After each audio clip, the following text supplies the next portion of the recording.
أما بعد فإن خير الكلام كلام الله وخير الهدى هدى محمد صلى الله عليه وسلم شر الأمور محدثاتها فإن كل محدثة بدعة وكل بدعة ضلالة وكل ضلالة في النار أما بعد. Ikhwati fillah, azani Allah wa iyyakum jami'an. Pada siang hari ini, marilah kita terlebih dahulu memanjatkan puji syukur kita, mengaturkan puji syukur kita kehadirat Allah Subhanahu wa taala atas limpahan nikmat dan karunia yang tidak terhingga, yang mustahil untuk kita bisa menghitungnya. Sebagaimana Allah Subhanahu wa taala berfirman, "Wa in ta'uddu ni'matallahi la tuhsuha."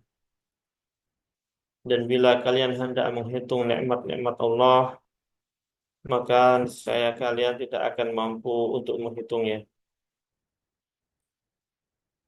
Satu ayat ini saja sudah cukup bagi kita sebagai bukti betapa banyak nikmat Allah Subhanahu wa taala yang Allah Subhanahu wa taala limpahkan kepada kita semua. Dari sejak kita berada di dalam kandungan, dalam rahim ibu kita, hingga saat ini, detik ini, kita masih merasakan nikmat-nikmat yang begitu banyak yang Allah Subhanahu wa taala telah limpahkan kepada kita. Bahkan pada saat ini kita masih diberikan hidayah oleh Allah Subhanahu wa taala untuk melaksanakan perintah-perintahnya dan menjauhi larangan-larangannya. Itu merupakan bentuk kenikmatan yang paling besar yang harus kita syukuri. Kita masih diberikan kemudahan untuk kita menuntut ilmu syar'i, dan diberikan kemudahan untuk kita mengamalkannya. Itu merupakan nikmat yang sangat luar biasa yang harus kita syukuri. Yang mana Allah Subhanahu wa taala mengingatkan kita, wa ita'adzana rabbukum la in syakartum la azidannakum wa la in kafartum inna adzabi lasyadid. Dan ingatlah manakala Rabb kalian telah memaklumkan, apabila kalian bersyukur, maka niscaya aku akan tambah nikmatku untuk kalian. Akan tetapi sebaliknya, apabila kalian kufur, maka ketahuilah sungguhnya azabku sangatlah teramat pedih. Ikhwati wa akhwati fillah, azani Allah wa iyyakum jami'an. Salawat serta salam semoga senantiasa tercurah dan terlimpah kepada junjungan kita, panutan kita, ketua kita, Nabi besar Muhammad sallallahu alaihi wasallam, pada keluarganya, para sahabatnya, dan orang-orang yang senantiasa berada di atas jalannya hingga hari kiamat kelak.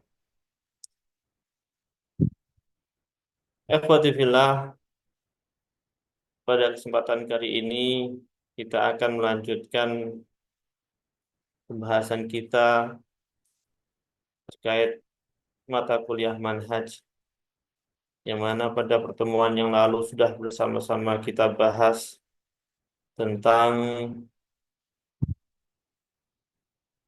pengertian akidah, apa itu akidah secara bahasa dan secara istilah, kemudian juga tentang salaf, ya. Siapa itu salaf dan apa yang dimaksud dengan salaf itu, baik secara bahasa maupun secara istilah.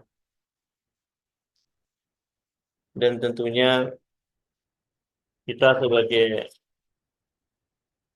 umat Nabi Muhammad Shallallahu Alaihi Wasallam, maka sudah sepatutnya untuk kita melaksanakan apa yang menjadi syariat-syariat Allah Subhanahu wa taala dan apa yang telah ditutunkan oleh Rasulullah Shallallahu alaihi wasallam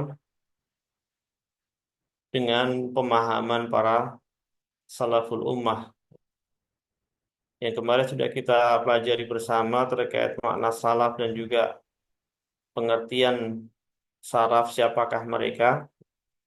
Kemarin sampai mana pembahasan salafnya? Sudah selesai atau masih sampai mana?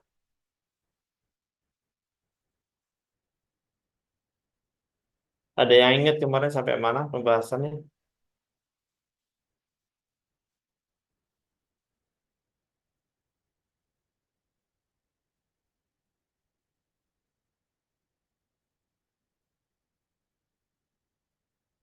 Ya, Raisul Fasal dan Raisul Fasal.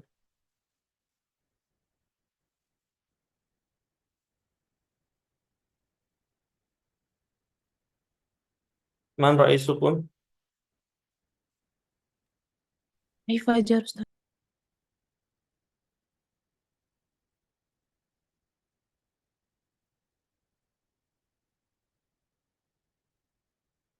siapa? Raisnya Akhi Fajar Ustaz. Fajar. Nah Ustaz. Aina wasalna fi eh mawdu'is salaf. Sampai mana pembahasan kita dalam ini salaf?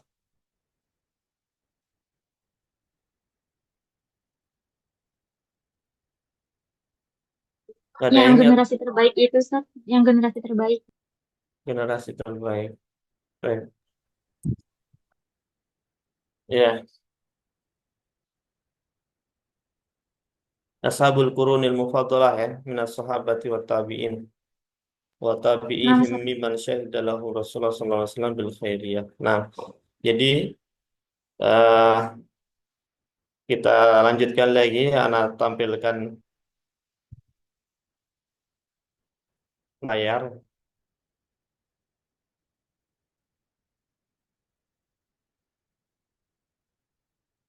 Sudah terlihat. Sudah Ustaz. Udah. Baik.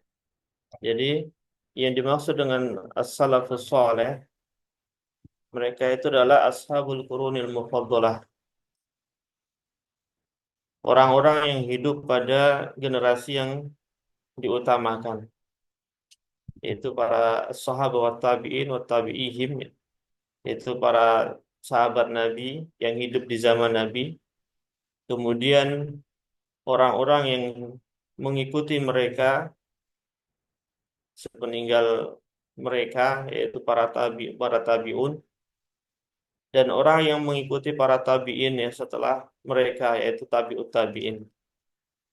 Jadi tiga kurun al-mufadalah ini, tiga generasi ini merupakan al-qurun al-mufadalah, dan mereka adalah salafuna as-saleh, para pendahulu kita yang kita jadikan sebagai panutan. Tentunya mereka yang benar-benar beriltizam di atas sunnah ya, atau mereka yang berada di atas jalan yang benar ya. Karena tentunya tidak semua yang berada di tiga kurun al-mufadalah ini semuanya berada di atas jalan yang benar. Makanya dikatakan oleh Rasulullah SAW, ma'ana alaihi wa ashabi, yaitu yang aku dan para sahabatku berada di atasnya. Itu yang mengikuti para sahabat, para tabi'in dan tabi'ut tabi'in bi ihsan, dengan kebaikan. Kemudian wadzalika fil hadis alladzi rawahu an Imran bin Husain radhiyallahu anhu anna Nabiy sallallahu alaihi wasallam qala khairu ummati qarni tsumma alladziina yalunahum tsumma alladziina yalunahum. Dalam riwayat yang lain khairul quruni qarni, dalam riwayat yang lain khairun nasi qarni. Jadi ada beberapa yang intinya sama, maksudnya adalah sebaik-baik generasi adalah generasiku, yaitu generasinya Rasulullah. Orang-orang yang hidup di zaman Rasulullah, yaitu para sahabat tentunya, yang berjuang bersama Rasulullah, yang membela dakwah Rasulullah. Itu mereka adalah para sahabat yang radhiyallahu anhum wa radu'an. Mereka diridhoi oleh Allah dan mereka ridho kepada Allah. Ya, ini menunjukkan bahwasanya para sahabat itu secara keseluruhan itu adalah min ahlil jannah. Ada beberapa hadis yang secara khusus menyebutkan beberapa nama dari para sahabat tersebut yang menunjukkan kabar gembira bahwa mereka adalah min ahli jannah, seperti Abu Bakar fil jannah, Umar fil jannah, Utsman fil jannah, Ali fil jannah, Thalhah fil jannah ila akhiri as-sahabah al-ashra al-mubasyirin bil jannah. Ada 10 sahabat yang dijamin ataupun diberikan kabar gembira dengan surga. Ada juga di antaranya yang kemarin sudah Anda sampaikan juga itu Ukasyah ya, yang ketika Rasulullah menyampaikan orang-orang yang masuk surga tanpa hisab dan tanpa adab. Itu setelah Rasulullah menyebutkan hadis tersebut, ya, bahwasanya ada di antara umat Nabi Muhammad itu 70.000 golongan yang masuk surga tanpa hisab dan tanpa adab. Maka berdirilah sahabi Ukasyah tersebut dan mengatakan, ya Rasulullah, ud'ullah an yaj'alani minhum. Wahai Rasulullah, doakan kepada Allah agar aku termasuk dari mereka. Maka kata Rasulullah, anta minhum, engkau termasuk dari mereka. Dan ini menunjukkan bahwasanya Ukasah termasuk dari 70.000 golongan yang masuk surga tanpa hisab dan tanpa adab. Karena apa yang menjadi tazkiyah dari Rasulullah, apa yang disampaikan oleh Rasulullah itu menjadi bukti dan itu pasti terjadi. Kemudian ada juga secara kelompok seperti Ahlul Badar ya. Bahwasanya Ahlul Badar ini sudah dijamin oleh Allah Subhanahu wa taala, Allah mengampuni dosa-dosa mereka. Qad ghafartu lakum, ya, bahkan Allah katakan i'malu ma syi'tum, lakukan semau kalian karena sudah aku ampuni dosa-dosa kalian. Tapi tetap saja meskipun disampaikan lakukan semau kalian, tidak ada di antara mereka yang melakukan kemaksiatan yang kemudian seenaknya bermaksiat dan lain sebagainya.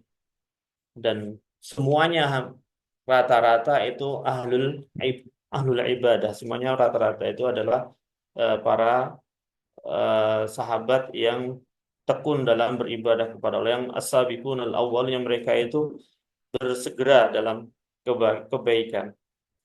Jadi ketika ada kebaikan maka mereka lah yang menjadi orang yang pertama yang melakukannya. Ya. Lau kana khairan lasabaquna ilaih. Kalau ada suatu kebaikan maka mereka lah yang akan terlebih dahulu berlomba-lomba untuk melakukannya. Itulah para sahabat.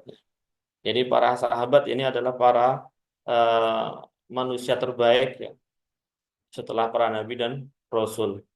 Jadi mereka dipuji oleh Allah Subhanahu wa taala dan juga ditazkiyah oleh Rasulullah SAW sebagai khairun nas, sebaik-baik manusia. Kenapa? Karena mereka senantiasa berlomba-lomba untuk melakukan kebaikan. Jadi ketika ada kebaikan apapun itu, sekecil apapun, mereka berlomba-lomba untuk melakukannya. Makanya perbedaan para salaf dengan kita, orang-orang zaman sekarang, itu mereka melakukan suatu amalan sunnah karena itu perbuatan sunnah. Ya. Berbeda dengan orang-orang zaman sekarang, kebanyakan meninggalkan amalan sunnah karena mereka menganggap itu hanya amalan sunnah. Jadi sungguh beda sekali ya. Kalau orang dahulu ketika tahu itu sunnah, mereka berusaha untuk bisa melakukannya, berlomba-lomba untuk mengamalkannya dan menjadikan itu sebagai kebiasaannya, seperti qiyamul lail, kemudian puasa, bahkan ada yang puasa Daud, ya. Bahkan ada yang dulu pernah ya jadi Abdullah bin Amr, itu puasa setiap hari. Sampai akhirnya Rasulullah menegur beliau untuk innama yakfika antasum fi kulli syahr salasah ayyam. Jadi cukup bagi engkau untuk puasa dalam satu bulan itu 3 hari, yaitu di Ayyamul Bid ya.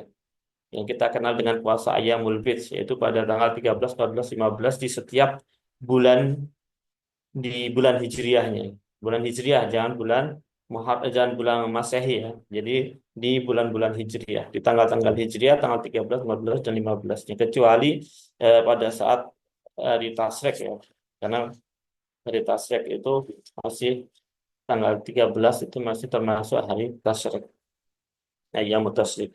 Nah, kemudian eh, kata Abdullah bin Amr bin As, beliau mengatakan, ya Rasulullah, ini utiku an af'alu aksar min hada. Aku mampu untuk melaksanakannya lebih dari itu ya Rasulullah. Maksudnya nggak cuma 3 hari dalam satu bulan itu hal yang ringan. Maksudnya mampu untuk yang lebih dari itu.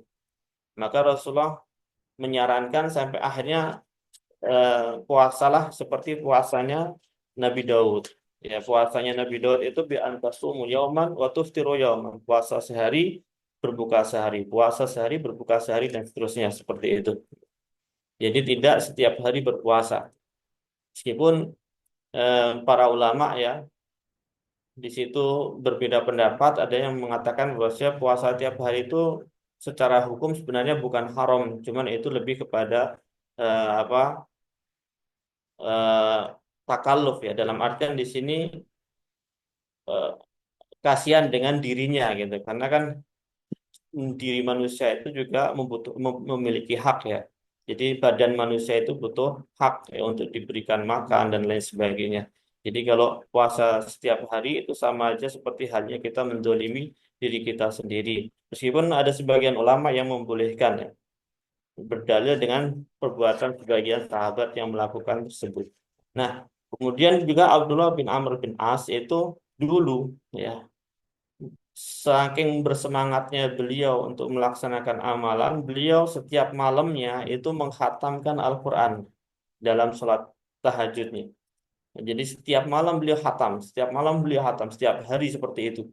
Maka Rasulullah menegur beliau untuk menghatamkan paling enggak sebulan sekali, ya minimal 1 bulan sekali hatam. Maksudnya membaca Al-Quran dalam sholatnya itu sebulan sekali selesai atau hatam. Qiyamul Lail ya. Kemudian dia mengatakan mampu lebih dari itu. Maka beliau menyarankan 1 pekan. Ya, paling enggak 1 pekan itu selesai atau hatam.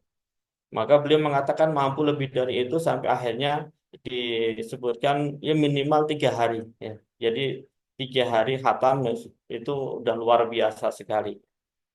Jadi itu di antara bentuk semangatnya para sahabat yang mana tentu sangat beda jauh dengan eh, kaum muslimin selain mereka. Ya. Bahkan mereka mendapatkan eh, apa namanya tazkiyah dari Rasulullah SAW yang mana mereka disebutkan dalam sebuah hadis, la tasubbu ashabi, janganlah kalian mencela para sahabatku, walladzi nafsi Muhammadin biyadihi, dengan eh, demi zat yang Muhammad berada di tangannya, lau anna ahadakum, seandainya salah seorang dari kalian anfaqa misla Uhudin zahaban, berinfak dengan sebesar gunung Uhud emas, jadi berinfak dengan emas sebesar gunung Uhud, ma balagha mudda ahadihim wala nasifahu, maka tidak akan setara dengan apa yang diinfakkan oleh para sahabat meskipun cuma 1 genggam saja atau setengahnya. Jadi apa yang diinfakkan sahabi dengan 1 genggam atau dengan setengah genggam itu masih lebih baik, masih lebih besar pahalanya dibandingkan yang diinfakkan selain sahabat eh, meskipun sebesar gunung Uhud emas ya. Meskipun eh, selain sahabi itu berinfak emas sebesar gunung Uhud ya. Jadi antara sebesar gunung Uhud dengan segenggam sahabi itu masih besar pahalanya apa yang diinfakkan sahabi dengan cuma segenggam tersebut. Ini menunjukkan betapa besar kedudukan para sahabat dan kita tidak boleh sedikit pun mencaci dan mencela mereka. Dan adapun terkait apa yang pernah terjadi di antara mereka, maka itu semuanya tentunya atas dasar ijtihad mereka. Karena sahabat itu mereka berijtihad, dan mujtahid itu man asaba falahu ajran wa man akhta'a falahu ajrun wahid. Ketika benar maka mendapatkan 2 pahala, dan ketika salah maka mendapatkan 1 pahala. Jadi tidak boleh kita mencela salah seorang sahabat atas apa yang pernah terjadi antara para sahabat tersebut, seperti halnya peperangan antara Muawiyah dengan Ali, ya, atau dengan siapa, Aisyah dalam perang Jamal, terus juga tadi dalam perang Siffin. Itu semuanya tentunya berdasarkan dengan ijtihad mereka, dan tidak boleh kita mencela salah satu dari para sahabat tersebut. Dan itu merupakan adab dalam kita kepada para sahabat, ya. Tidak boleh kita mencela mereka, dan tidak boleh kita eh, berbicara dalam hal di sini terkait apa yang terjadi di antara mereka secara dalamnya. Tidak boleh kita terlalu dalam untuk membahas mereka. Intinya mereka semua berijtihad, dan ketika mereka benar maka akan mendapatkan 2 pahala, dan ketika mereka salah maka tentunya eh, mendapatkan 1 pahala, ya. Dan ini menunjukkan bahwasanya mereka meskipun para sahabat, mereka adalah manusia yang mungkin untuk salah dan tidak maksum, ya. Berbeda dengan Rasulullah, Rasulullah maksum. Kita tahu bahwasanya Rasulullah terbebas dari kesalahan dan beliau maksum. Bahkan eh, kita tahu bersama perkataan sahabi atau perkataan dari Imam Malik, ya. Imam Malik pernah berkata, yaitu Imam Darul Hijrah pernah berkata, kullu qaulin yu'khadhu wa yutrak. Jadi setiap ucapan itu ada yang diambil dan ada yang ditinggalkan. Jadi beliau mengatakan ini ketika beliau berada di majelis beliau, yaitu di Masjid Nabawi, ya, karena beliau adalah imam imam Madinah, imam Darul Hijrah. Nah, ketika itu beliau mengatakan kullu qaulin yu'khadhu wa yutrak illa sahibu hadhil maqbar, kecuali yang ada di kuburan ini. Maksudnya itu adalah Rasulullah. Beliau menunjuk kepada kuburan Rasulullah karena eh, beliau berada di Masjid Nabawi, yang di situ di samping masjid tersebut ada kuburan Rasulullah SAW, yaitu di Hijrul Aisyah. Nah, jadi semua ucapan, semua perkataan selain perkataan Nabi itu bisa diterima dan bisa ditinggalkan. Apabila sesuai dengan Al-Quran dan As-Sunnah maka kita terima, sedangkan sebaliknya ketika itu tidak sesuai dengan Al-Quran dan As-Sunnah maka kita tinggalkan tentunya. Bahkan meskipun itu perkataan salah satu imam dari A'immatil Madzhab, ya, imam-imam madhab yang 4, Imam siapa? Abu Hanifah, Imam Malik, Imam Syafi'i, Imam Ahmad. Ketika ada salah satu dari imam-imam tersebut yang misalnya berfatwa atau menyampaikan pendapatnya kemudian menyelisih dari Al-Quran dan As-Sunnah, maka tidak boleh kita ta'assub kepada mereka. Akan tapi kita diperintahkan untuk mengambil yang sesuai dengan Al-Quran dan As-Sunnah dan meninggalkan yang tidak sesuai dengan Al-Quran dan As-Sunnah tersebut. Tapi kembali ke sini. Qala Imran fala adri adzukira ba'da qarnihi qarnain aw salasan thumma inna ba'dakum qauman yashhaduna wa la yustashhadun wa yakhununa wa la yu'tamanun wa yanzaruna wa la yufun wa la yafun wa yadhharu fihi musaman. Jadi setelah mereka itu datang kaum yang mereka itu bersaksi tapi tidak diminta untuk bersaksi, wa yakhununa wa la yu'tamanun, mereka berkhianat dan tidak dapat dipercaya. Wayandaruna walayafun, mereka bernazar tapi tidak memenuhi apa yang menjadi nazarnya, ya. Dan juga termasuk bersumpah tapi tidak memenuhi sumpahnya.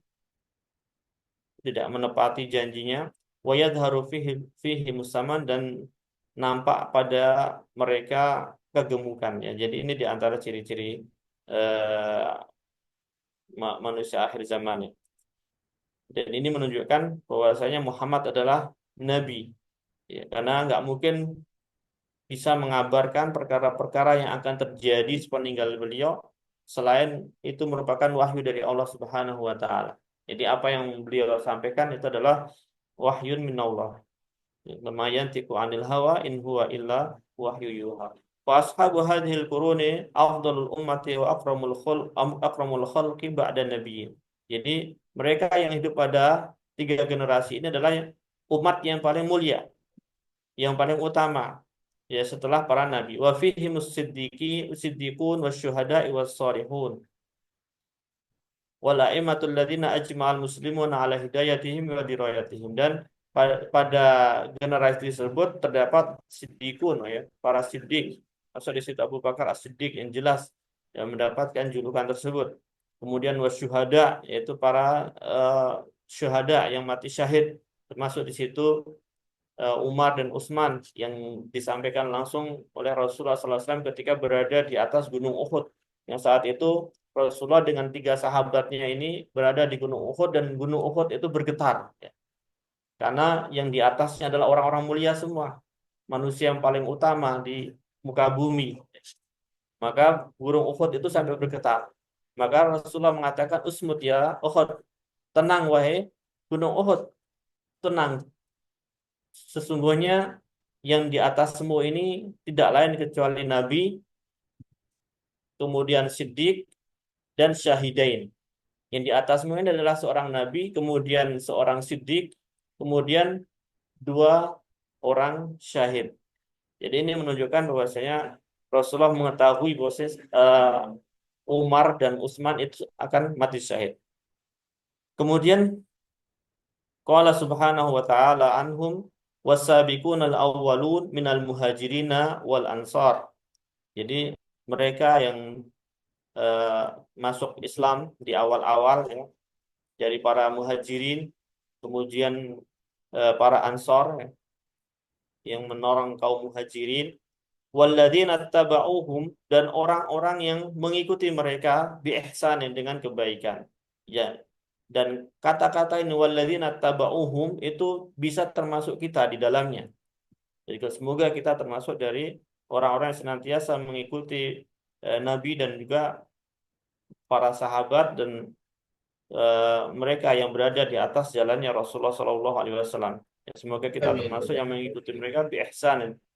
Radhiyallahu anhum wa radu'an. Nah, mereka itu adalah orang-orang yang ridho kepada Allah, dan mereka yang Allah ridhoi, dan mereka ridho kepada Allah Subhanahu wa taala. Radhiyallahu anhum. Allah ridho kepada mereka, wa radu anhu, dan mereka ridho kepada Allah Subhanahu wa taala. Wa a'adda lahum jannatin, dan Allah siapkan bagi mereka surga-surga tajri tahtahal anhar, yang mana mengalir di bawah surga-surga tersebut sungai-sungai, khalidina fiha, dan mereka kekal di dalam surga tersebut abadan selamanya. Dzalikal fawzul adzim, dan yang demikian itu adalah kemenangan yang besar atau yang agung. Nah, jadi ketika kita ingin termasuk dari mereka ya para nabiyin wasiddiqin wasyuhada'i wassolihin, maka kita pun juga harus mengikuti apa yang mereka pernah lakukan ya, yaitu meniti jalan mereka, berada di atas jalan mereka, dan kita teguh dan istiqomah di atasnya. Makanya di sini dikatakan waqad akhbara Nabi sallallahu alaihi wasallam bi baqa'i hadhihi ta'ifah. Jadi golongan kelompok ini akan senantiasa ada, akan selalu ada. Bahkan sampai saat ini ada. Mereka yang mengikuti para nabi dan para sahabat yang mengikuti mereka bi ihsanin, dengan baik, maka mereka akan senantiasa ada. Faqala, maka di sini Rasulullah SAW bersabda, la tazalu ta'ifatun min ummati dhahirina 'alal haqq. Akan senantiasa ada la tazalu ta'ifatun min ummati, sekelompok orang dari umatku, dhahirina 'alal haqq, yang senantiasa menampakkan kebenaran. Maksudnya di sini melaksanakan kebenaran tersebut dan memperjuangkannya. Itu dhahirina 'alal haqq.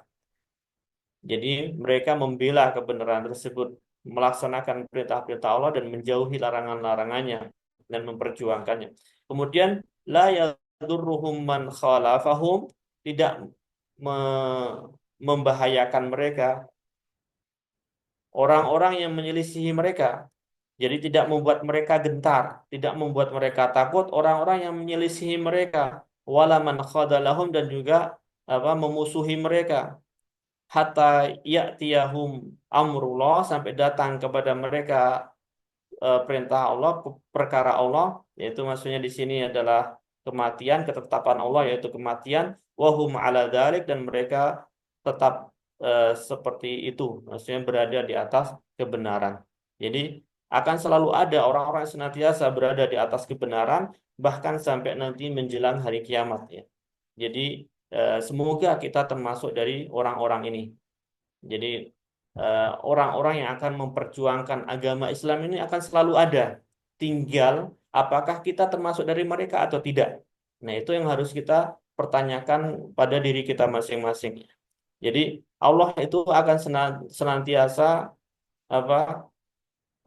memilih dan mengutus orang-orang yang akan membela agamanya. Tinggal pertanyaan besar dalam diri kita, apakah kita termasuk dari orang-orang itu atau tidak. Kalau kita ingin termasuk dari orang-orang itu, maka sudah sepantasnya untuk kita memperjuangkannya, dalam artian di sini memperjuangkan agama Islam ini, mempelajarinya dengan sebenar-benarnya, kemudian mengamalkannya dalam kehidupan kita sehari-hari, dan kemudian kita mengajarkannya kepada orang lain. Semoga dengan itu kita menjadi bagian dari mereka yang senantiasa dhuhirina 'alal haq, ya, senantiasa berada di atas kebenaran. Dalam kita berdakwah tentu pasti ada halangan dan hambatan. Tapi bagi orang yang mereka benar-benar beriman kepada Allah dan Rasulnya, mereka tidak akan patah semangat ya, tidak akan putus harapan. Ketika mereka mendapatkan halangan, mereka akan ya berusaha dengan tetap meminta pertolongan kepada Allah agar bisa dimudahkan dalam mengemban amanat yang diberikan tentunya dalam berdakwah. Ada ilallah. Kemudian waqala sallallahu alaihi wasallam, inna hadhil ummah, bahwasanya umat ini sataftariku ala salasin wa sab'ina firqatan, akan terpecah menjadi 73 kelompok, 73 firqah. Kulluha finnar illa wahidah. Semuanya di neraka dari 73 tersebut kecuali satu. Jadi yang 72 di neraka, yang satu di surga. Ilaman hiya ya Rasulullah. Maka dikatakan oleh salah seorang sahabi, siapakah mereka wahai Rasulullah yang selamat? Qala hiya man kana ala misli ma ana alaihi al-yawm wa ashabi. Yaitu yang selamat ini adalah seseorang yang dia berada pada apa yang ana dan para sahabatku hari ini ada di atasnya. Jadi orang yang senantiasa mengikuti Rasulullah dan para sahabatnya, berjalan di atas jalan Rasulullah dan juga para sahabatnya, dan memperjuangkan apa yang diperjuangkan oleh Rasulullah dan para sahabatnya, itulah yang akan menjadi kelompok ataupun golongan yang nantinya masuk ke dalam surga. Fayatadhihu minal hadisaini as-sabiqaini baqa'u hadhihi ta'ifah. Maka jelas ya dari dua hadis tersebut bahwasanya akan senantiasa ada kelompok tersebut, yaitu yang memperjuangkan kebenaran tersebut, membela kebenaran, melaksanakan mengamalkan apa yang ada di dalam Al-Quran dan As-Sunnah tersebut ya, sampai bahkan nanti menjelang hari kiamat. Kecuali nanti ketika terjadinya hari kiamat, maka hari kiamat itu tidak akan terjadi, melainkan hanya kepada syirarun nas, ya, seburuk-buruknya manusia. Jadi nanti di hari kiamat, ketika sudah waktunya datang, tentunya setelah tanda-tanda hari kiamat Al-Kubro itu sudah muncul semua, karena sekarang kalau yang tanda kiamat Sugro sudah muncul semua, hampir semuanya sudah muncul, bisa kita katakan semuanya sudah muncul, tapi kita tinggal menunggu tanda-tanda hari kiamat yang kubro. Ini yang belum belum semuanya muncul ya. Maksudnya dalam artian di antara tanda-tanda yang besar itu belum muncul. Seperti contohnya nanti apa keluarnya Ya'juj dan Ma'juj, terus munculnya Dajjal, turunnya Nabi Isa, dan tentunya yang terakhir kalinya ya, yang nanti akan terjadi, nanti ada Dufan, terus nanti di akhir sebelum nanti hari kiamat Allah akan mengutus rih ya, yang mana rih ini rihul misk, aromanya itu sewangi misk, wa massuhu masul harir, dan sentuhannya itu selembut sutra. Dan angin ini, rih ini yang akan Allah utus ini nantinya akan mencabut semua nyawa atau nyawa semua orang yang masih ada keimanan di dalam hatinya sebesar zarah pun. Jadi ketika ada ketika ada seseorang yang masih punya keimanan, maka nanti akan dicabut nyawanya oleh angin yang diutus oleh Allah Subhanahu wa taala tersebut. Jadi semua orang yang beriman itu nanti akan diwafatkan oleh Allah Subhanahu wa taala menjelang hari kiamat tersebut. Jadi nanti akan diutus angin yang harum ya, aromanya harum dan selembut sutra sentuhannya, yang nanti akan mencabut senyawa orang-orang yang masih ada iman dalam hatinya. Sampai akhirnya ketika sudah meninggal semua orang yang memiliki keimanan dalam hatinya, maka yang tersisa adalah syirarun nas wa alaihim tuqamus sa'ah, dan pada mereka nanti akan diadakan ataupun ditegakkan hari kiamat tersebut. Jadi yang akan merasakan hari kiamat itu nanti mereka adalah manusia terburuk yang akan mengalami kejadian yang sangat luar biasa, yang mana langit dipecah, gunung dibenturkan satu dengan yang lainnya, dan kejadian-kejadian yang luar biasa yang terjadi saat itu sampai-sampai ya kalau ada ibu yang sedang hamil itu akan langsung keluar saat itu ya, karena besarnya, karena agungnya kejadian saat itu, jadi keguguran ya, maksudnya langsung keluar saat itu juga. Bahkan ketika ada watatu yang ibu yang sedang menyusui pun, bahkan saking kagetnya dengan kejadian tersebut, bayinya dilepas ya, karena memang kejadiannya sangat luar biasa. Jadi semua terjadi dengan spontan ya, dan itu menunjukkan betapa besarnya kejadian saat itu. Nah, jadi wa annaha man kana ala misli ma alaihi nabi sallallahu alaihi wasallam wa ashabihi wa hum as-salaf. Jadi mereka yang berada di atas jalan Rasulullah dan para sahabatnya, itulah yang disebut sebagai para salaf. Nah, jadi ini fal ibratu fi dzalika bi tariqati allati saru 'alaiha wal manhajil lati salakuhu. Jadi yang dijadikan patokan, jadi ibrahnya, pelajaran yang dapat diambil adalah fi dzalika, dalam perkara tersebut adalah bi tariqati allati saru 'alaiha. Jadi jalan yang mereka lalui di atasnya. Wal manhajul ladzi salakuhu, dan juga manhaj yang mereka pakai, mereka lalui, mereka gunakan. Faman tamassaka bil kitabi was sunnati, maka barang siapa yang berpegang teguh kepada kitab dan sunnah, wasara ala nahjis sahabati, dan berjalan di atas jalannya para sahabat dan tabi'in, fi fahmihima, dalam memahami kitab dan sunnah tersebut, wal amalu bihima, dan mengamalkan Al-Quran dan As-Sunnah sesuai pemahaman salaf tersebut, fahuwa minhum, maka orang itu termasuk dari mereka, termasuk yaitu para pengikut para salaf tadi, salafi, yang mereka mengikuti manhaj salaf tadi. Wa in asha fil quruni al mutaakhirah, meskipun hidup pada generasi-generasi ataupun abad-abad akhir ya, di generasi terakhir seperti termasuk kita ya. Ketika kita mengikuti Al-Quran dan As-Sunnah sesuai dengan pemahaman para salaful ummah, maka kita termasuk juga minas salaf. Makanya ya ada istilah as-salafi, orang-orang salafi, maksudnya yang mengikuti manhajnya salaf. Wa man khalafa min manhajahum, dan barang siapa yang menyelisihi manhaj mereka, falaisa minhum, maka juga tidak termasuk dari eh, orang salaf ya. Wa in asya baina adhurihim, meskipun orang tersebut hidup pada zaman al-qurun al-mufadalah tadi. Jadi meskipun hidup di tiga zaman yang utama tadi, para zaman sahabi, zaman tabi'i, dan zaman tabi'ut tabi'i, tapi ketika tidak mengikuti eh, apa yang Rasulullah dan para sahabat yang ada di atasnya, maka tidak dikatakan sebagai as-salaf. Baik. Ini pembahasan tentang salaf, semoga bisa eh, cukup ya, sudah mewakili. Kemudian kita akan masuk kepada pembahasan tentang ahlus sunnah. Nah,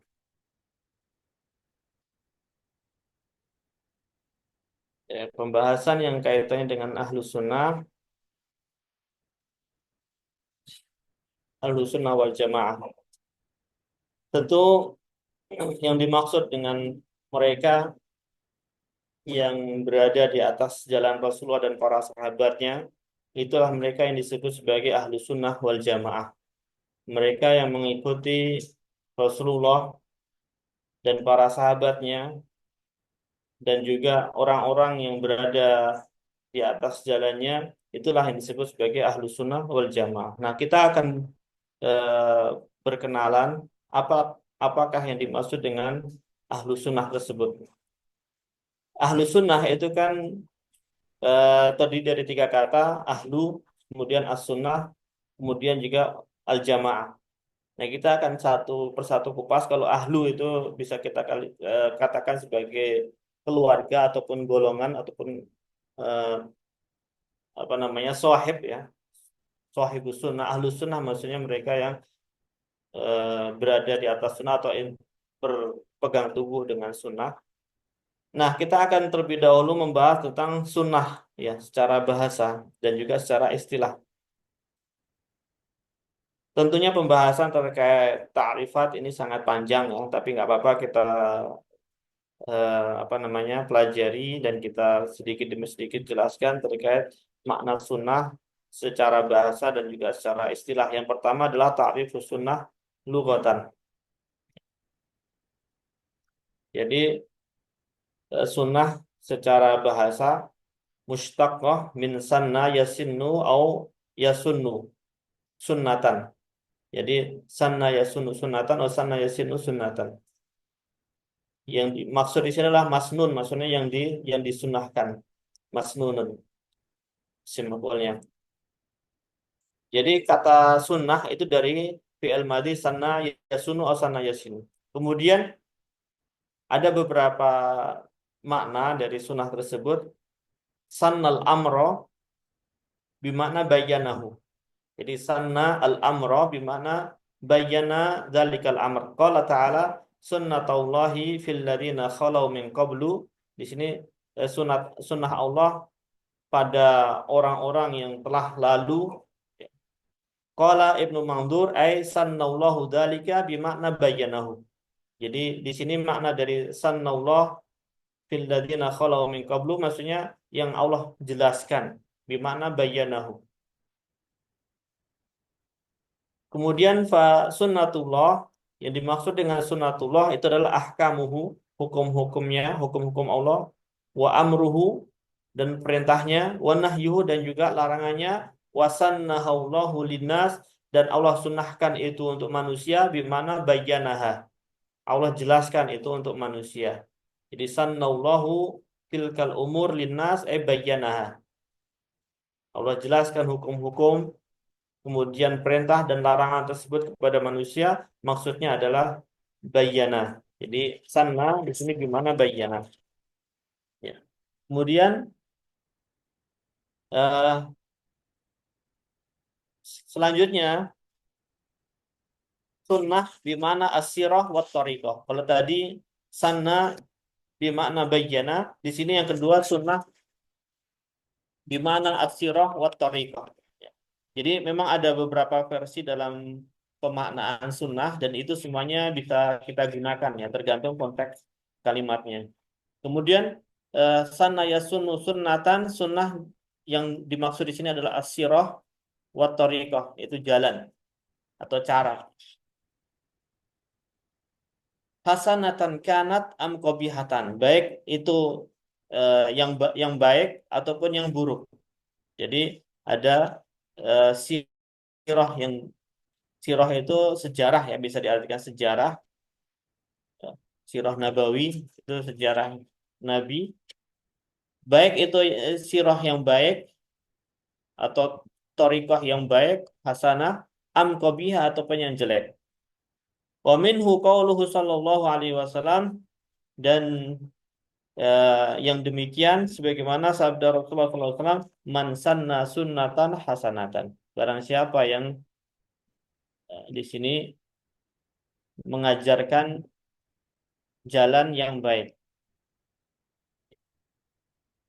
falahu ajruhu, maka bagi dia, falahu ajruha, maka bagi dia pahala kebaikan tersebut, wa ajru man amila biha, dan juga pahala orang yang mengikuti untuk melakukan amalan kebaikan tersebut. Jadi ketika kita mengajarkan kebaikan kepada orang, kemudian orang itu mengamalkannya, maka kita akan mendapatkan pahala orang yang melakukannya tersebut, yang mengamalkannya tersebut, dengan tanpa mengurangi pahala orang yang melakukannya. Jadi orang melakukannya mendapatkan pahala, orang yang mengajarkannya pun juga mendapatkan pahala yang serupa. Dan begitu pula man sanna sunnatan sayyi'atan. Jadi orang yang mengajarkan sunnah yang jelek atau kejelekan. Jadi yang mengajarkan kejelekan pun juga dia mendapatkan dosa dari apa yang dilakukan oleh orang yang diajarinya. Makanya hati-hati. Jangan sekali-kali kita eh, mengajarkan atau mengajak kepada kejelekan atau mencontohkan kejelekan kepada orang atau melakukan kejelekan kemudian dicontoh oleh orang. Karena ketika itu terjadi maka kita mendapatkan dosa orang yang mencontoh ataupun yang mengamalkan apa yang kita ajarkan dari kejelekan tersebut. Qala Ibnu Mandur waqad takarrara fil hadis dzikrus sunnah. Jadi banyak disebutkan penyebutan sunnah dalam hadis, wa ma tasarrafa minha wal aslu fiha at-tariqah was-sirah, dan juga banyak tasrif-tasrif dari kata sunnah tersebut dalam hadis. Wal aslu fiha, dan asalnya at-tariqah was-sirah, maknanya itu adalah makna sunnah tersebut adalah secara asal at-tariqah was-sirah. Ini sebagaimana disebutkan dalam Lisanul Arab ya, di Ibnu Mandur.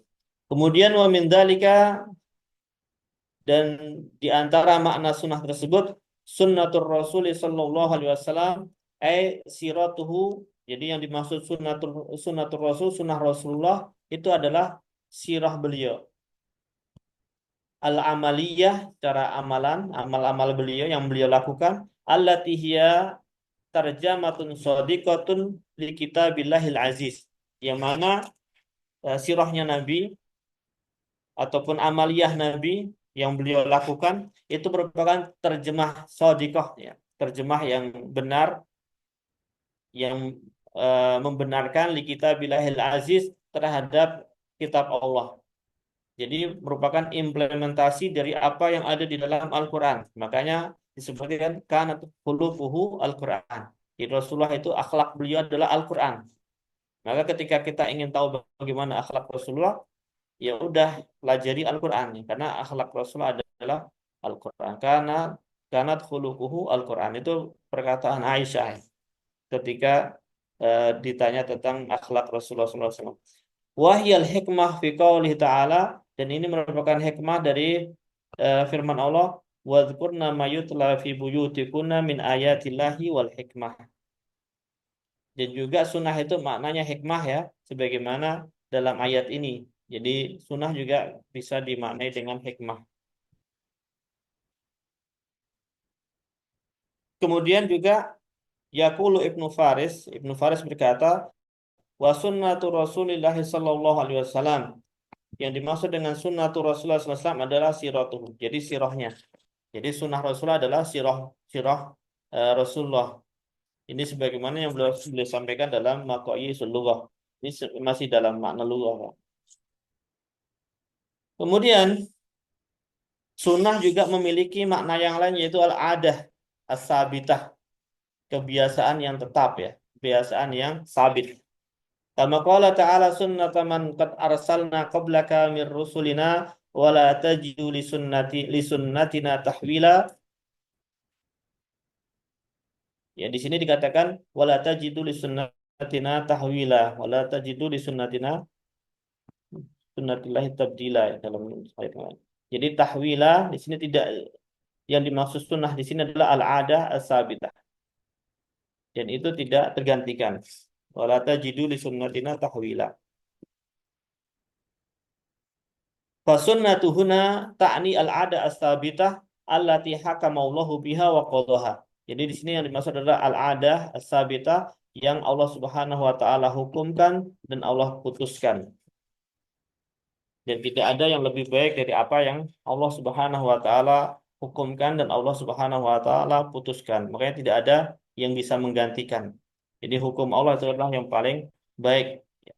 Bahkan ketika ada orang yang berhukum dengan hukum selain Allah, maka di situ termasuk juga, meskipun di situ ada tafsir, itu termasuk tauhid ya. Jadi tauhid ru'usut tawaghit ya, perlu diperhatikan. Ru'usut tawaghit itu ada yang pertama ya, itu iblis laknatullah.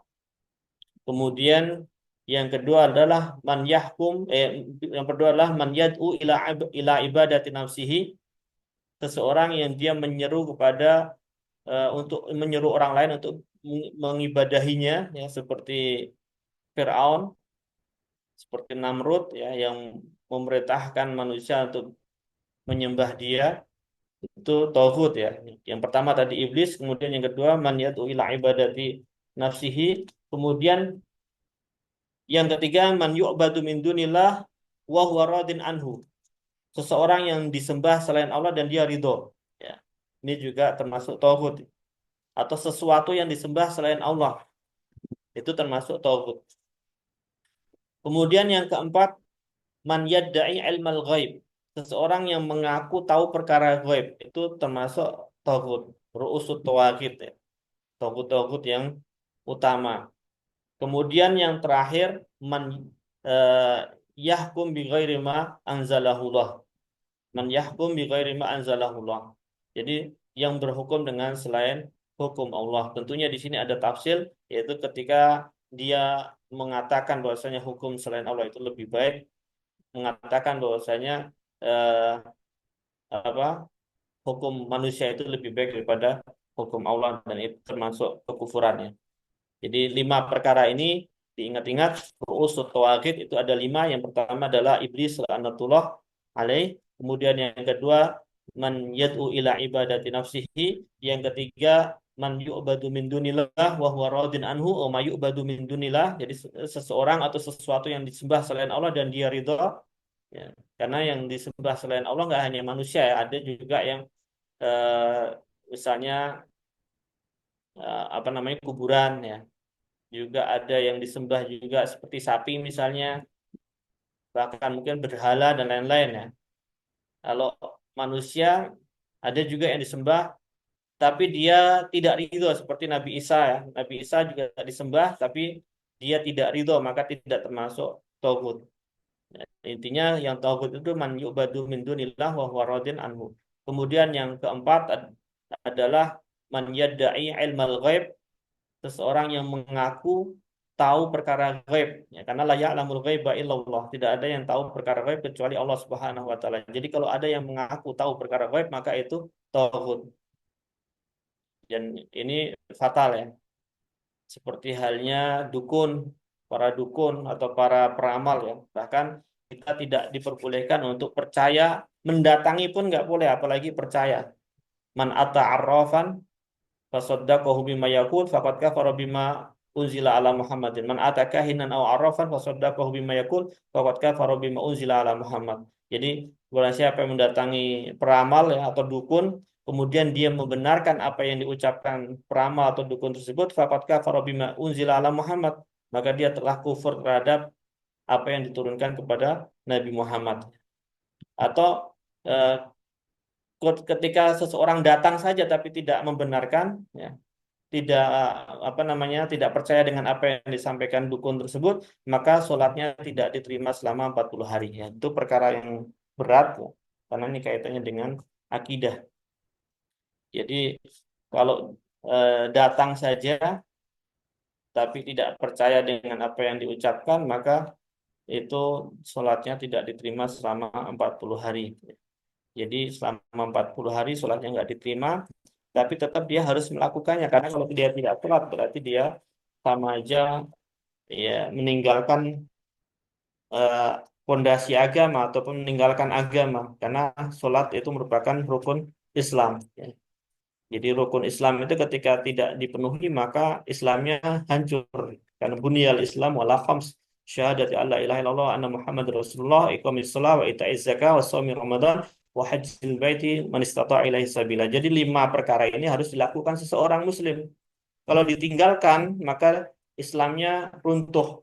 Tidak dikatakan sebagai orang Islam karena orang Islam itu harus ada 5 rukun ini. Syahadat ya, pertama harus berikrar dulu asyhadu alla ilaha illallah asyhadu anna Muhammad Rasulullah.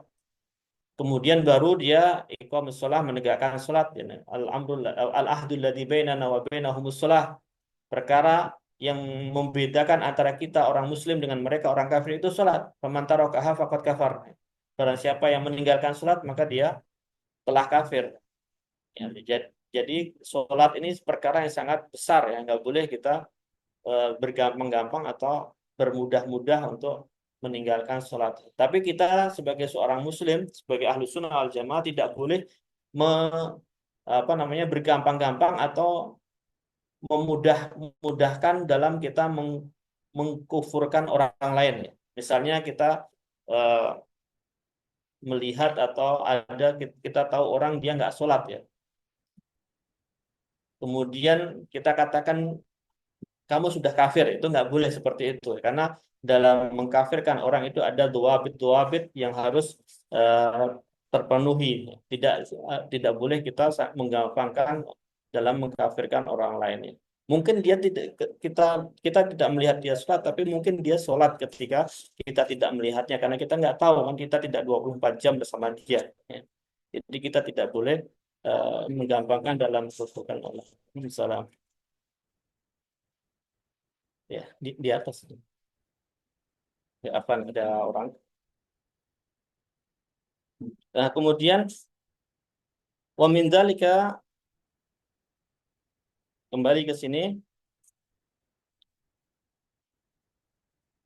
oh ya kemudian tadi sebutkan bahwasanya sholat kemudian kemudian sholat wa ita'iz zakah membayar zakat bagi yang sudah haul dan sudah nisab yang memiliki harta yang sudah haul dan sudah nisab kemudian juga puasa ya di bulan Ramadan tentunya karena yang dimaksud di sini puasa adalah puasa Ramadan.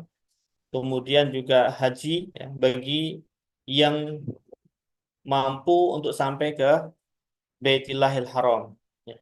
Jadi di sini bukan syaratnya haji bagi yang kaya ya. Jadi syarat haji bukan kaya.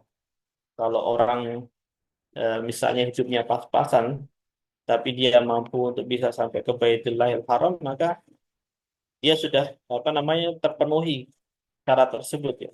Makanya untuk haji dan umroh itu tidak harus kaya. Bahkan mungkin ada yang hidupnya pas-pasan tapi Allah mudahkan jalannya untuk bisa berumroh minimal ya. Kalau haji mungkin dia harus nunggu bertahun-tahun dan banyak prosedur yang harus dijalani ya. Ya bagaimana prosedur dalam pemerintahan kita mungkin bisa menunggu sampai 5 tahun bahkan lebih ya. Tapi untuk umroh untuk kita berkunjung berziarah ke Baitillahil Haram maka itu semuanya adalah murni perkara itu dengan kekuasaan Allah tentunya. Jadi banyak yang mungkin secara finansial itu orang tidak akan mengira atau tidak akan menyangka dia mampu untuk bisa berumroh, tapi ternyata Allah mudahkan jalannya. Jadi kaitannya dengan haji dan umroh itu bukan kaitannya dengan kaya atau miskin, tapi bagi siapa saja yang mungkin eh, mampu untuk bisa ke sana, maka itu akan eh, apa namanya sudah terpenuhi syarat untuk itu ya. Jadi seperti tadi untuk umroh misalnya, maka tidak harus orang kaya, karena memang kalau ada seseorang yang mungkin hidupnya biasa saja, tapi Allah mudahkan jalannya untuk bisa ke Baitul Haram, maka dia juga bisa sampai ke sana dan bisa melakukannya gitu. Dan itu terjadi banyak ya, banyak yang mungkin secara finansial dia tidak akan dikira bisa ke sana, tapi ternyata Allah mengizinkan dia untuk bisa pergi ke tanah suci ya. Nah, makanya di sini yang perlu untuk kita lakukan adalah untuk senantiasa berdoa, untuk senantiasa kita memohon kepada Allah untuk bisa dimudahkan bisa sampai ke sana.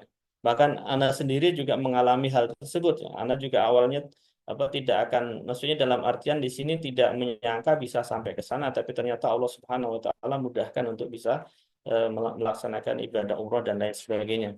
Nah, jadi intinya kita berdoa kepada Allah, memohon agar dimudahkan untuk bisa sampai ke tanah suci. Misalnya di antaranya Allah merzukni ziyarata baitikal haram misalnya. Jadi sering memperbanyak doa-doa tersebut meminta agar kita dimudahkan untuk bisa sampai ke tanah suci untuk melaksanakan ibadah umroh dan lain sebagainya. Jadi tidak hanya orang kaya saja, tapi juga siapapun yang mungkin hidupnya pas-pasan atau mungkin secara ekonomi biasa aja, tapi ketika dia punya azam, punya keinginan yang kuat, dan dia punya niat ya untuk eh, berusaha bisa sampai ke tanah suci, maka insya Allah Allah mudahkan jalannya.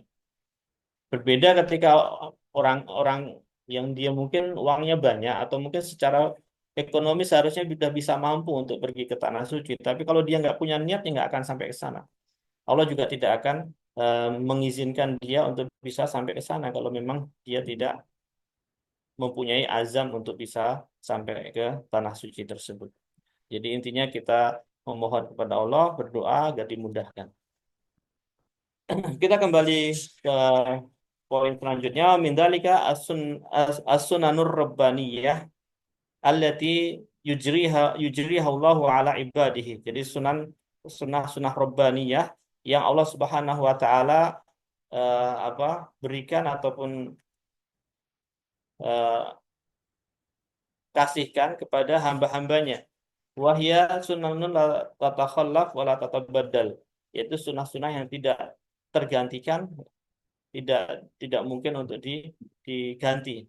Mislu sunnatul ibtila, seperti contohnya sunnah ujian, wa tamhis lil mu'minin ya, wa sunnatul istibdal lin nakisin ala aqabihim, wa sunnatul istidraj lil kafirin. Jadi intinya seperti contohnya bahwasanya ketika kita sudah mengikrarkan keimanan dan keislaman, maka pasti akan ada ujian untuk membuktikan apa yang sudah kita ikrarkan tersebut. Ahasiban nasu ayyutraku ayyakulu amana wa hum la yuftanun. Jadi, apakah manusia itu mengira dia akan dibiarkan begitu saja mengatakan amanah, kami telah beriman, wa hum la yuftanun, dan mereka tidak diuji. Jadi Allah pasti akan menguji orang-orang yang sudah mengikrarkan keislaman, mengikrarkan keimanan dengan berbagai macam ujian. Yang bisa jadi ujian yaitu berupa musibah, bisa jadi dengan kekurangan, ya, dengan kemiskinan dan lain sebagainya, dengan sakit dan yang lain-lain. Dan tentunya ujian-ujian itu tujuannya untuk membuktikan apakah benar apa yang sudah diikrarkannya, apakah benar keislamannya dan keimanannya. Ketika dia ridho dan bersabar atas ujian tersebut, maka itu menjadi bukti bahwasanya apa yang diikrarkan itu benar ya. Bahkan bahwasanya keislaman dan keimanannya itu benar. Dan itu bisa menjadi penghapus dosa atau bisa menjadi peninggi derajat seseorang. Kemudian tarif sunnah istilahan. Sekarang makna sunnah secara istilah. Kalau tadi secara bahasa ya, ada beberapa makna disebutkan. Kemudian sunnah secara istilah adalah takhtalifu dalalatul lafzil istilahiyah bi'tibari istiqdami as-sabi kulli fannin lahu. Jadi ada banyak perbedaan ya, yang tentang sunnah secara istilah ini sesuai dengan penggunaan orang-orang yang menggunakan kalimat sunnah tersebut dalam setiap fan, dalam setiap keilmuan ya. Contohnya as-sunnah fil lughah kama bayanna, atau sunnah secara lughah tadi sudah seperti yang sudah kita jelaskan, memiliki makna al-bayan, as-sirah, wat-thariqah, wal-'adah as-sabitah. Ini sunnah secara bahasa menurut ahli bahasa. Kemudian as-sunnah fil fiqh, ya sunnah menurut ahli fikih ataupun dalam pembahasan fikih adalah al-mustahab wal mandub. Jadi kalau menurut ahli fikih sunnah itu adalah mustahab, yaitu sesuatu yang disunahkan ataupun yang dicintai ataupun yang dianjurkan ya, mandub. Wan nafilah, nafilah itu sesuatu tambahan dari yang wajib. Muqabilul faridah, jadi selain yang fardu. Faqaulul fuqaha, perkataan para fuqaha, as-siwak sunnatun bil ijma. Jadi siwak itu sunnah, maksudnya perkara yang dianjurkan, perkara yang dicintai dalam agama Islam. Ini merupakan kesepakatan para ulama. Sunnah huna bimana al-mustahab. Jadi yang dimaksud as-siwak sunnah bimana siwak mustahab. Ini menurut ahli fikih ya. Kalau menurut ahli bahasa tadi sudah jelas ya, maknanya adalah bimana al-bayan, bimana as-sirah, at-tariqah, al-'adah as-sabitah. Ini diingat-ingat. Kemudian menurut ahli usul, was sunnah fi usulil fiqh. Jadi sunnah menurut ahli usul adalah dalilun minal adillatil ijmaliyah.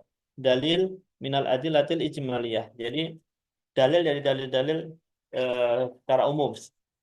Ya, kan ada sunnah, terus kemudian yaqulul usuliyun al-adillah al-ijmaliyah al-muttafaq 'alaiha al-kitab as-sunnah al-ijma'. Jadi orang-orang usuliyun atau ahlul usul mengatakan bahwasanya al-adillah al-ijmaliyah al-muttafaq 'alaiha. Ada adillah asy-syar'iyyah al-muttafaq 'alaiha, itu ada 4 ya. Meskipun sebagian mengatakan 3, tapi yang lebih kuat adalah 4, yaitu yang pertama adalah Alkitab, As-Sunnah, Al-Ijma', Al-Qiyas. Jadi Al-Qiyas termasuk Al-Adillah Asy-Syar'iyyah Al-Muttafaq 'alaiha. Kalau antum belajar usul fikih ya, maka kita akan dapati bahwasanya Al-Adillah Asy-Syar'iyyah Al-Muttafaq 'alaiha itu ada 4. Yang pertama adalah kitab, yaitu Al-Quran, kemudian As-Sunnah, yaitu Al-Hadis. Al-hadis baik itu sunnah qauliyah ataupun sunnah fi'liyah atau sunnah takririyah ataupun sifatiyah, ya, sifat Rasul al-khalqiyah ataupun al-khuluqiyah, itu maksudnya ke sunnah. Kemudian al-ijma', ijma'ul ulama atas suatu perkara, kemudian yang tambahannya adalah al-qiyas ya. Jadi qiyas itu adalah al-adillah al-ijmaliyah asy-syar'iyyah al-muttafaq 'alaiha. Meskipun ada sebagian ulama yang memasukkan qiyas ke adillah asy-syar'iyyah al-mukhtalaf fiha. Jadi selain al-adillah asy-syar'iyyah al-muttafaq 'alaiha, ada di sana al-adillah asy-syar'iyyah al-mukhtalaf fiha. Ya, yang diselisihkan oleh para ulama. Dalil-dalil yang diselisihkan oleh para ulama, dan itu ada banyak ya, di antaranya ada al-istihsan, ada al-istishab, ada qaulus sahabi, ada al-urf. Ya, al-urf itu kebiasaan ya, al-adah. Makanya ada dalam kaidah usul fikih itu ada al-adah al-muhakkamah. Jadi kebiasaan yang tidak menyelisih Al-Qur'an dan As-Sunnah itu bisa menjadi hukum, bisa menjadi hukumnya al-adah muhakkamah. Kemudian juga syar'u man qablana ya, syariat orang-orang ataupun umat sebelum Nabi Muhammad ya, umat terdahulu, syar'u man qablana itu juga bisa menjadi hukum. Intinya dalil-dalil syar'i itu ada 2, dikelompokkan menjadi 2, al-adillah asy-syar'iyyah al-muttafaq 'alaiha, dalil-dalil syar'i yang disepakati keabsahannya atau pendalilannya, kemudian al-adillah asy-syar'iyyah al-mukhtalaf fiha, dalil-dalil syar'i yang diselisihkan oleh para ulama dalam pendalilannya. Nah, yang muttafaq alaiha itu ada 4. Yang pertama adalah kitab Al-Quran, kemudian As-Sunnah, kemudian Al-Ijma', kemudian yang keempat adalah Al-Qiyas. Adapun yang mukhtalaf fiha itu ada banyak sekali, ya, bahkan lebih dari 10, ya, 10 lebih. Ya, ada istihsan, nushar uman qablana, kemudian qaulus sahabi itu juga termasuk. Qaulus sahabi itu masuk juga al-mukhtalaf fiha. Intinya ketika tidak menyelisih Al-Quran dan As-Sunnah maka kita ambil. Ketika menyelisih Al-Quran dan As-Sunnah maka kita tinggalkan. Dan juga syar'uman qablana, syariat orang terdahulu seperti contohnya tadi puasa Daud. Itu syariatnya Nabi Daud, tapi tetap menjadi syariat di umatnya Nabi Muhammad. Jadi syariat orang terdahulu yang masih menjadi syariat di syariatnya Nabi Muhammad maka bisa kita amalkan. Tapi kalau yang bukan menjadi syariat Nabi Muhammad maka tidak perlu untuk kita amalkan, ya. Seperti halnya ya, syariatnya Bani Israel dulu ketika bertaubat itu harus membunuh dirinya atau saling membunuh di antara mereka yang taubat itu. Tapi di syariat kita tidak perlu untuk melakukan itu, ya, tidak harus bunuh diri. Ketika kita bertobat maka tidak perlu untuk bunuh diri atau saling bunuh di antara orang-orang yang tobat tersebut. Nah, kalau di masa Nabi Musa itu menjadi syariat, ya. Jadi harus membunuh dirinya ketika memang benar-benar sudah bertaubat dengan taubat nasuh. Kalau kita selama kita benar-benar eh, menyesali perbuatan yang kita lakukan, kemudian kita meninggalkan perbuatan tersebut, berazam untuk tidak melakukannya lagi, kemudian memperbanyak istighfar, maka itu sudah termasuk dari taubat, ya, taubat yang nasuh dalam artian ketika kita sudah menyesalinya, sudah bertobat, maka kita tidak mengulanginya lagi. Baik, itu sunnah secara menurut ahlul usul, ya. Jadi al-adilah asy-syar'iyyah termasuk dari dalil-dalil syar'i. Kemudian as-sunnah fi ilmi hadis, ya. Sunnah dalam ilmu hadis menurut ahlul mustalah atau ahlul hadis. Hiya ma udhifa ila Nabi sallallahu alaihi wasallam min qaulin aw fi'lin aw takririn aw sifatin khulqiyatin aw khalqiyah. Jadi khuluqiyah itu sifat yang kaitannya dengan batin, ya, akhlak Rasulullah. Khalqiyah ini yang nampak, ya. Ta'alaq bid-dhawahir yang tampak seperti bagaimana rambut Rasulullah, bagaimana apa pakaian beliau, cara jalan beliau dan lain sebagainya. Ya, itu khalqiyah. Kalau khuluqiyah itu seperti contohnya bahwasanya Rasulullah itu apa namanya pengasih pada para sahabatnya, kemudian beliau juga pemalu, ya. Kemudian juga beliau itu pemberani dan lain sebagainya. Tapi itu semuanya masuknya ke khuluqiyah, itu akhlak beliau. Kemudian wakila al-hadis, yang dikatakan sunnah itu maknanya hadis, ya, dalam hal ini. Jadi sunnah bimana al-hadis.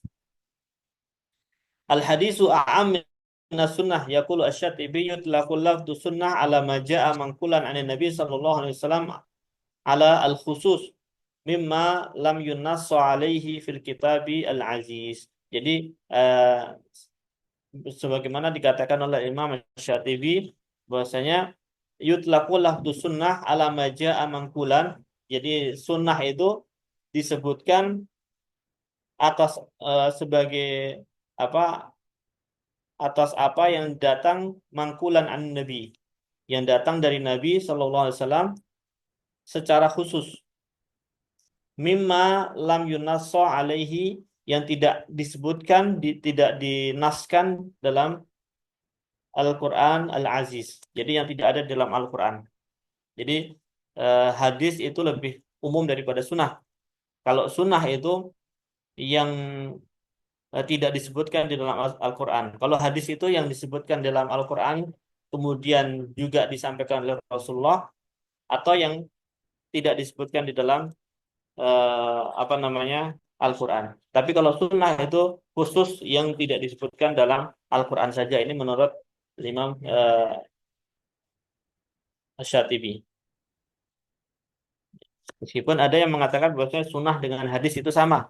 Tidak ada perbedaan antara sunnah dengan hadis. Sunnah itu hadis, hadis itu sunnah. Ya, bedanya dalam penyebutan saja. Atau ada yang mengatakan hadis itu sunnah qauliyah saja. Makanya sunnah tadi ada ma'udhifa ilan nabi min qaulin au fi'lin au taqririn au sifatin khalqiyatin au khuluqiyah. Jadi sunnah hadis itu adalah yang disampaikan perkataan Nabi, yaitu sunnah qauliyah. Nah, intinya sunnah di sini ma'udhifa ilan nabi sallallahu alaihi wasallam min qaulin au fi'lin au taqririn au sifatin khuluqiyatin au khalqiyah. Itu menurut ahli hadis. Kemudian as-sunnah fi kutubis sunan wal mubtadi'at. Jadi sunnah di kitab-kitab sunnah, kitab sunnah dan mubtadi'at. Terkait dengan bid'ah-bid'ah. Ta'ti fi muqabilil bid'ah. Jadi sunnah itu adalah lawan dari bid'ah. Kebalikan dari bid'ah. Qala Ibnu Mas'ud, al-qasdu fi sunnati khairun minal ijtihadi fil bid'ah. Jadi al-iktisad fi sunnah, iktisad itu maksudnya itu apa ya? Maksudnya tidak berlebih-lebihan, maksudnya di pertengahan. Tidak berlebih-lebihan dan juga tidak kurang, itu al-qasdu fi sunnah. Itu khairun minal ijtihad fil bid'ah. Itu lebih baik daripada ijtihad dalam perkara bid'ah ya.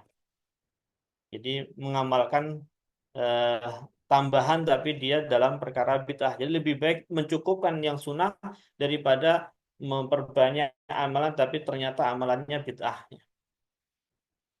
Jadi kita cukup melakukan yang sunnah-sunnah saja, yang sesuai tuntunan saja. Adapun yang selain ada tuntunannya maka tidak perlu untuk kita lakukan. Kemudian wasunnatu fi kutubil aqaid. Ya, sunnah dalam kitab-kitab akidah. Ta'ti fi ma'na al-akidah. Jadi sunnah juga bisa dimaknai akidah. Dalam kitab-kitab akidah, sunnah itu maksudnya adalah akidah. Mislu kitabus sunnah lil Imam Ahmad. Jadi eh, kitabus sunnah lil Imam Ahmad maksudnya di sini kitab akidah ya. Wasunnah lil Barbahari, lil Imam Al-Barbahari. Ini Imam Ahlus Sunnah wal Jamaah juga Imam Al-Barbahari. Dari itu maksudnya as-sunnah di sini adalah akidah. Wasunnah lil Baghawi, lil Imam Al-Baghawi. Wasunnah lil Khalal. Jadi maksudnya sunnah di sini adalah akidah. Qala Ibnu Rajab wa katsirun minal ulama ilmu ta'akhirin yakhussus sunnah bima yata'allaqu bil i'tiqad. Jadi banyak dari ulama-ulama mutaakhir yang mengkhususkan sunnah itu terkait yang kaitannya dengan perkara-perkara keyakinan, i'tiqad. Li'annaha asluddin, karena i'tiqad ataupun akidah itu adalah asluddin. Asal dari agama, dasar dari agama itu. Wal mukhalifu fiha ala khatarin adim, dan orang yang menyelisihi usul i'tiqad tadi, usuluddin atau perkara-perkara akidah tadi itu ala khatarin adim, berada di atas bahaya yang sangat besar. Berada di atas bahaya yang besar. Jadi sunnah bisa diartikan dengan akidah. Kemudian yang ketujuh, taati as-sunnah bimana a'am min dalika kullih. Jadi sunnah maknanya lebih umum dari yang semua sudah disebutkan. Wa yuradu biha asy-syari'ah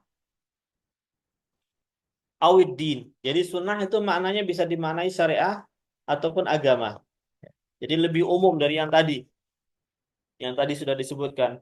Qala al-Hasanul Basri wa Sufyan fi tafsiri qoulih ta'ala tsumma ja'alnaka 'ala syari'atin minal amri fattabi'ha wa la tattabi' ahwa alladziina la ya'lamun.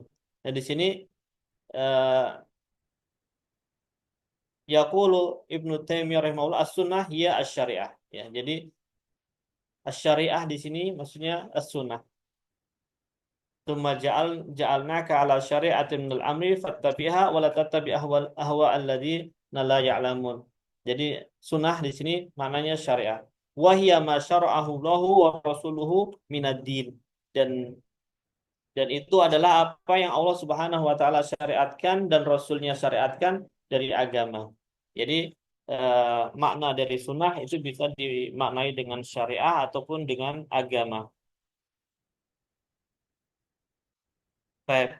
Itu makna dari apa namanya? ahli sunnah ya. Jadi sunnah. Kemudian kita masuk ke makna al-jamaah. Al-jamaah juga maknanya bermacam-macam ya. Ta'riful jamaah lughatan ukhidat min iddati ma'anin. Jadi al-jamaah itu diambil dari beberapa makna. Yang pertama minal ijtima', ya, dari kata ijtima'. Wa huwa ditut tafarruq. Jadi al-jamaah itu dari kata ijtima' atau berkumpul. Wa huwa ditut tafarruq, lawan dari perpecahan atau perselisihan, perbedaan. Jadi ijtima, jamaah dari kata ijtima, lawan dari perpecahan. Wadidul furqah atau ini ya, perselisihan tadi ya, perpecahan tadi, firqah. Furqah itu maksudnya perpecahan. Yuqal tajamma'al qaum idza ijtama'u min huna wa huna. Jadi tajamma'al qaum idza ijtama'u. Manakala mereka berkumpul jadi satu, bersatu, itu maka kaum itu sedang fi jama'atin.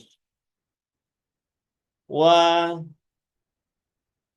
jam'u al-mutafarriq dhammu ba'daha ila ba'din. Jadi jam'u al-mutafarriq mengumpulkan yang terpecah-pecah atau terpisah-pisah tadi, maksudnya dhammu ba'daha ila ba'din. Mengumpulkan sebagian dari kelompok tadi, dari yang terpecah tadi dengan sebagian yang lain agar menjadi satu. Wa jama'a ilaihi al-qulub allafaha. Jadi jama'a ilaihi al-qulub maksudnya allafaha. Ta'liful qulub itu maksudnya apa? Eh, agar hati itu menjadi apa? Menjadi luluh ya, menjadi satu. Maksud dalam artian di sini ta'liful qulub misalnya contohnya seperti ketika kita mendapati ada orang yang baru masuk Islam ya.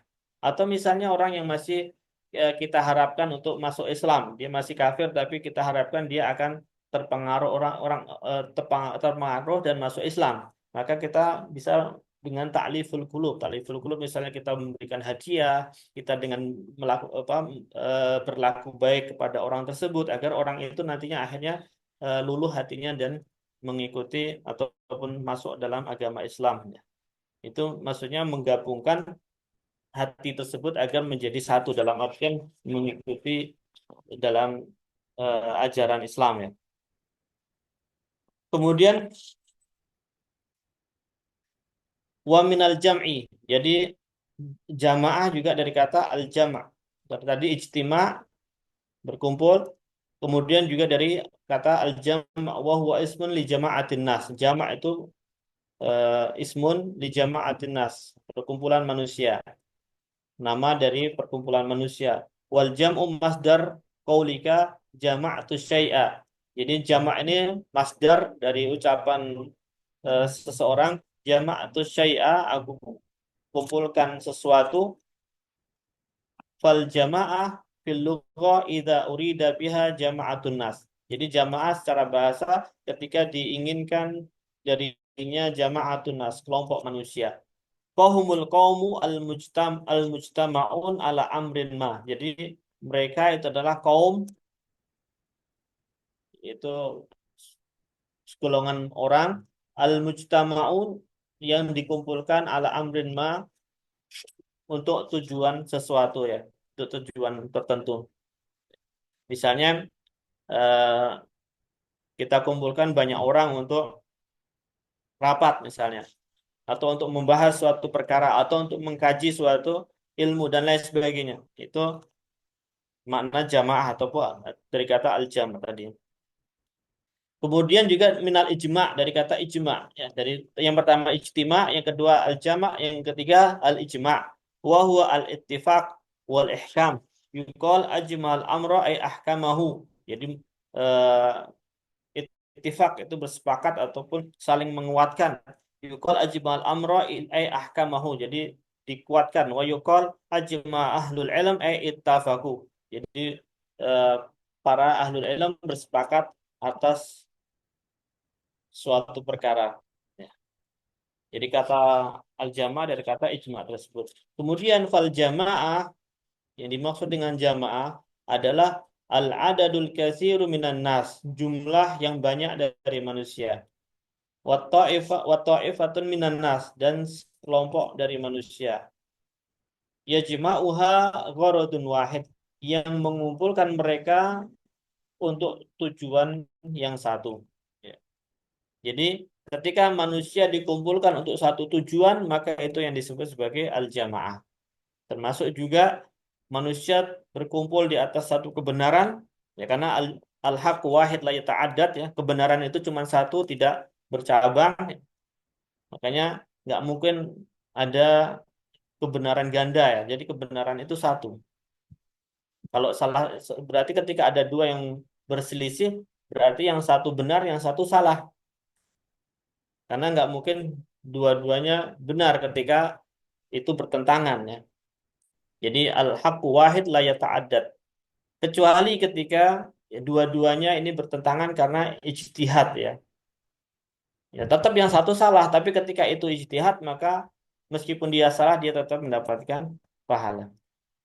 Kemudian wa mungkin jam'uha fi ibaratin jami'ah, dan mungkin dikumpulkan dalam sebuah ibarat yang mencakup semuanya, wahya ijma'ul qulub awil qulub wal abdan ala syai'in ya'taqidu ashabuhu annahu haq.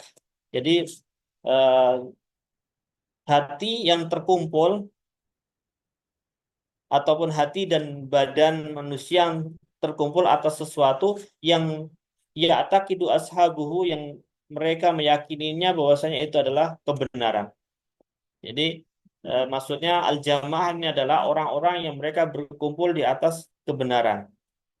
Fa in kana muwafiqan li amri syari' fa hiyal jamaah indal itlaq asy-syar'i. Maka ketika sesuai dengan perintah syariat, perintah Allah, ya, li amri syari' asy-syari' huwa Allah, fa hiya al-jamaah. Maka itu dikatakan jamaah indal itlaq syar'i, secara syariat. Jadi ketika seseorang berada di atas kebenaran, seseorang berada di atas syariat yang ditetapkan oleh Allah dan tuntunan yang dicontohkan oleh Rasulullah, maka orang tersebut dikatakan sebagai jamaah. Makanya dikatakan mawafaqul haq wa in kunta wahdak. Jadi al-jamaah itu yang sesuai dengan kebenaran, wa in kunta wahdak, meskipun engkau sendiri. Jadi misalnya di suatu tempat, suatu lingkungan, semua manusia itu hampir rata-rata menyimpang dari kebenaran. Cuman ada satu saja yang tetap teguh di atas kebenaran. Maka orang yang satu ini dikatakan ahlussunnah wal jamaah.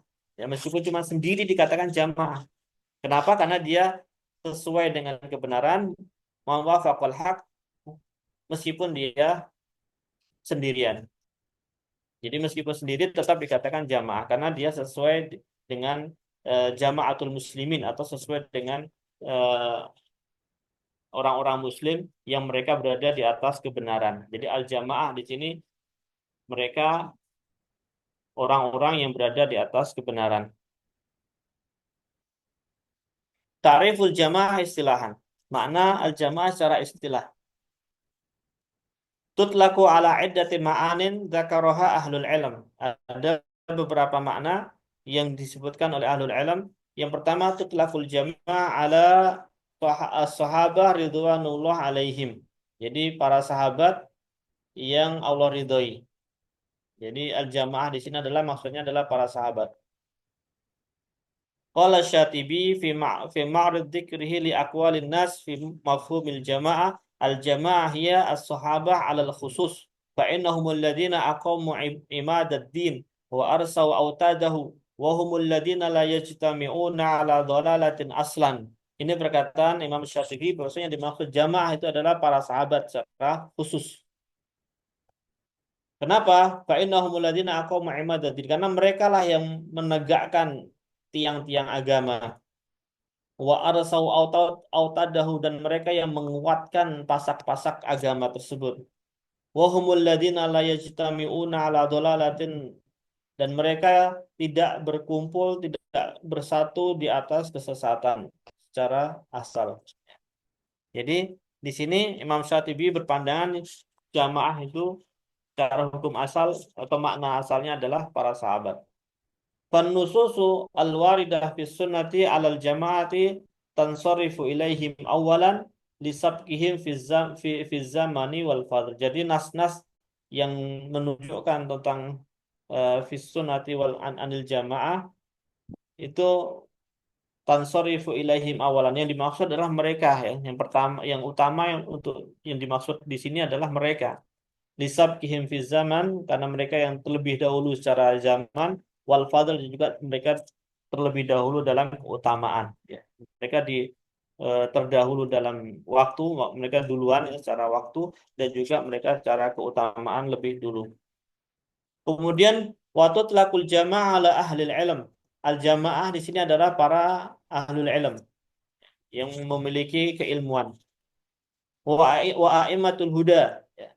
Jadi imam-imam yang mendapatkan petunjuk.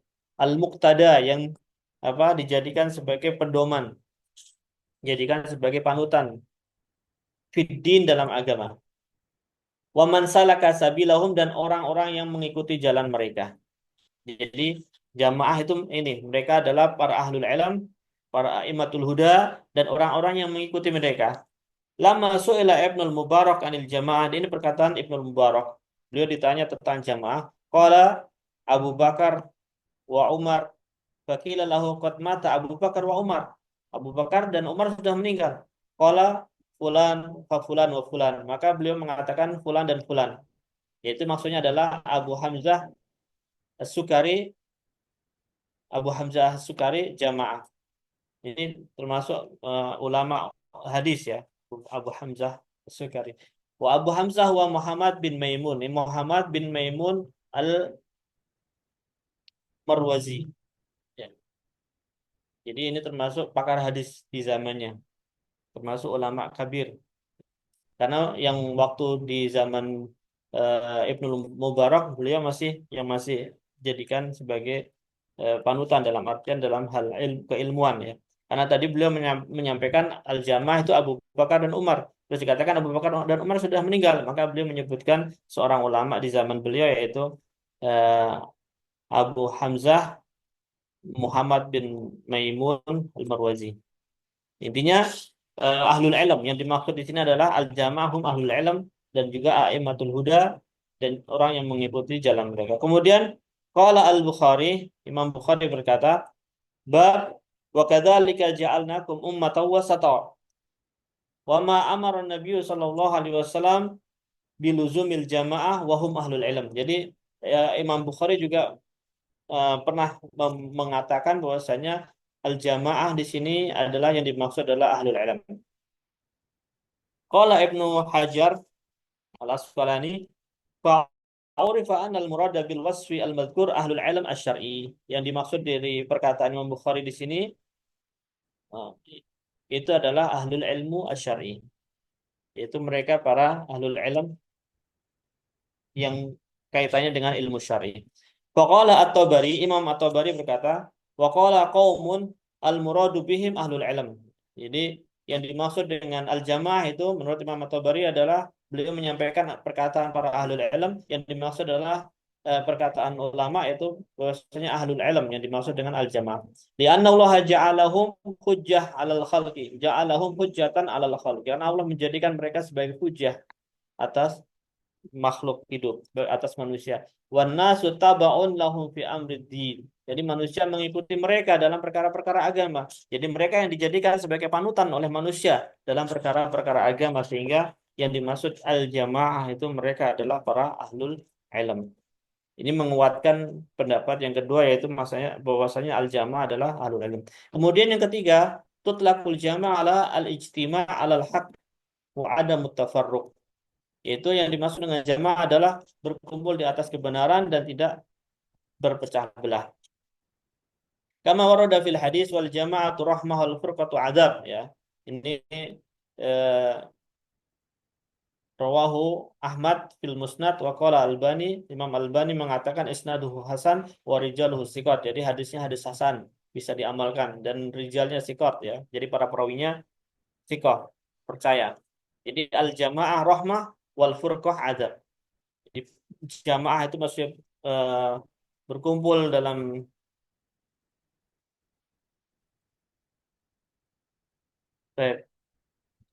Al-jama'ah rahmah wal furqah adab. Jadi berkumpul dalam kebaikan, dalam kebenaran itu adalah rahmat, sedangkan perpecahan itu adalah adab ya. Persatuan itu adalah rahmat, perpecahan itu adalah adab, dan ini menyelisihi atau sebagai bantahan dari perkataan orang-orang yang mengatakan bahwasanya ikhtilaful ummati rahmah ya. Ini nggak benar ya.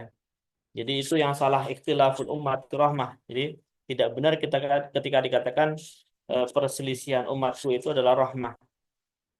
Kalau dikatakan perselisihan umat itu adalah rahmah, berarti kesepakatan mereka sebaliknya, azab.